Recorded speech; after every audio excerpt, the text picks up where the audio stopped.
In this lesson, we'll explore the Makeup Transfer Neural Filter, a powerful but experimental tool that lets you copy the makeup style, eyes, lips, eyebrows from one image and apply it to another.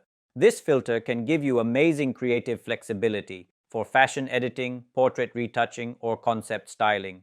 It works by taking a reference image with makeup you like and analyzing the makeup style, lipstick, eyeshadow, eyebrows, etc., then applying those makeup traits onto your target portrait image.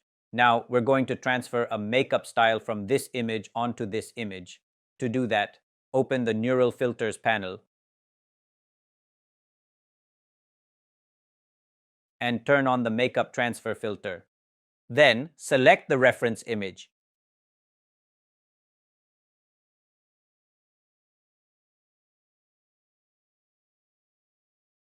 And you'll instantly see the makeup style applied to your photo.